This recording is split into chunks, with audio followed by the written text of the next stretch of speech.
Hello കൂട്ടുകാരെ, എല്ലാവർക്കും നമസ്കാരം.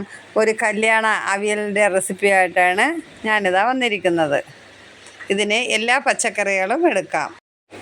നിങ്ങൾക്ക് ഇഷ്ടമുള്ള പച്ചക്കറികൾ എടുക്കുന്നത് 1 ഇഞ്ച് നീളത്തിനാണ് എല്ലാം അരിഞ്ഞെടുക്കേണ്ടത്. ഞാനിവിടെ എടുത്തിരിക്കുന്നത് മൺചട്ടിയാണ് ഏറ്റവും നല്ലത്. രുചിയും ആരോഗ്യത്തിനും നല്ലത് മൺചട്ടിയാണ്. അതിൽ 1 സ്പൂൺ വെളിച്ചെണ്ണ ഒഴിക്കുക. വെളിച്ചെണ്ണ ഒന്ന് ചുറ്റിച്ചെടുക്കുക. അത് കഴിഞ്ഞതിന് ശേഷം എല്ലായിടത്തും ആവണം. അത് കഴിഞ്ഞതിന് ശേഷം 1 സ്പൂൺ തേങ്ങ വിതറുക.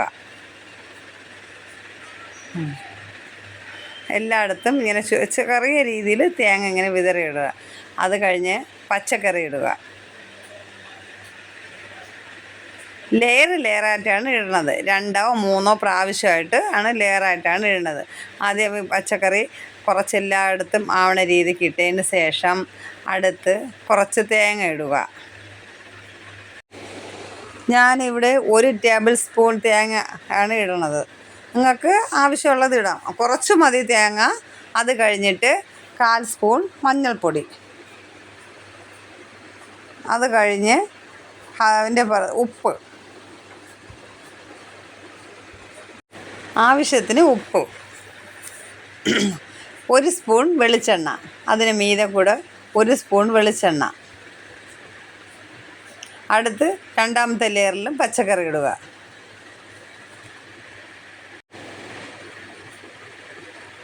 അതും ഇതുപോലെ തന്നെയാണ്. എല്ലായിടും ചട്ടിയുടെ എല്ലാ ഭാഗത്തും പച്ചക്കറി ആവണം. 1 സ്പൂൺ തേങ്ങ ഇടുക. എല്ലായിടത്തും ഇങ്ങനെ ചുറ്റി തേങ്ങ വരണ രീതിക്ക് ഇടുക.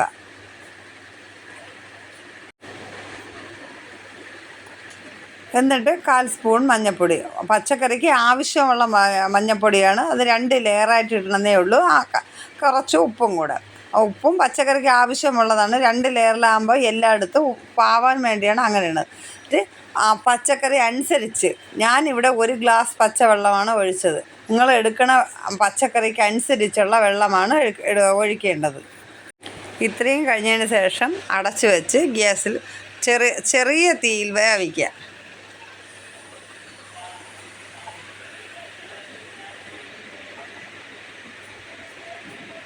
അടുത്തിനി അവിയലിന് ആവശ്യമായ അരപ്പ് തയ്യാറാക്കാം.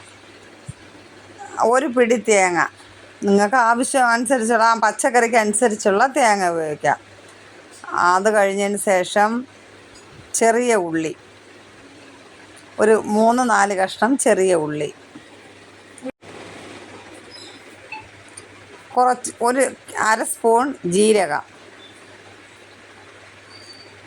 എരിവിനനുസരിച്ചുള്ള പച്ചമുളക് പച്ചക്കറിയിൽ ഇട്ടിട്ടുണ്ട്. എന്നാലും 1 മുളകോ 2 മുളകോ കൂടെ തേങ്ങയിലിട്ട് അരയ്ക്കുക. വെളുത്തുള്ളി ആവശ്യമാണെങ്കിൽ ഇട്ടാൽ മതി. ചിലവർക്ക് വെളുത്തുള്ളി ഇഷ്ടമില്ല. ചിലയിടത്ത് വെളുത്തുള്ളി ഉപയോഗിക്കും. അത് നിങ്ങളെ ഇഷ്ടത്തിനനുസരിച്ച്. നല്ല അരയാതെ നമ്മൾ തോരത്തിന്നും കുറച്ച് തോരത്തിനെടുക്കണമെന്ന് അല്പം കൂടെ അരഞ്ഞെടുക്കണം. പച്ചക്കറി വേവിക്കാൻ വച്ചതിന് ശേഷം ഫസ്റ്റ് ഒന്ന് ഇളക്കി കൊടുക്കണം. മൊത്തം എല്ലായിടും ഒന്ന് മിക്സാക്കി ഇളക്കി കൊടുക്കണം. എന്നിട്ട് 2 മിനിറ്റ് പിന്നെ മൂടി വയ്ക്കണം. 2 മിനിറ്റ് കഴിഞ്ഞ് അടപ്പ് തുറന്ന് പച്ചക്കറിയിലോട്ട് കൂട്ടിടാം. പച്ചക്കറിയുടെ മുകളിൽ അരച്ച അരപ്പിനെ ഒന്ന് എല്ലാം കൂടെ തട്ടി വെച്ച് കുറച്ച് കറിവേപ്പില ഇട്ട് ഒന്നും കൂടെ മൂടി വയ്ക്കുക.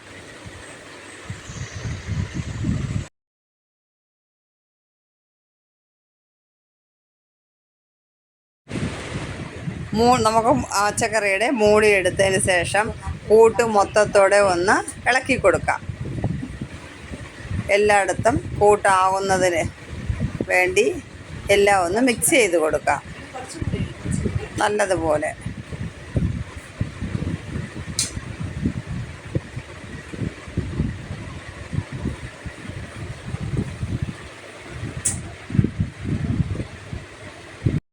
ഇതിലേക്ക് കുറച്ച് കറിവേപ്പിലയും പച്ച വെളിച്ചെണ്ണയും ഒഴിച്ച് ഇളക്കി യോജിപ്പിച്ച് കൊടുക്കാം.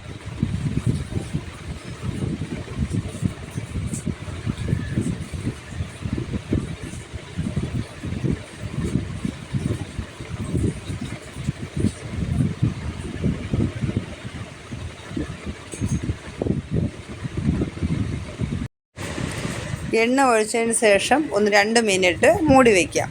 അത് കഴിഞ്ഞതിന് ശേഷം ഒന്ന് ഇളക്കി കൊടുക്കാം. രുചികരമായ അവിയൽ തയ്യാറായി. നിങ്ങളെല്ലാവരും ഇതുപോലൊന്ന് ട്രൈ ചെയ്ത് നോക്കണം. കമൻറ്റ് ചെയ്യണം, സബ്സ്ക്രൈബ് ചെയ്യണം, ലൈക്ക് ചെയ്യണം.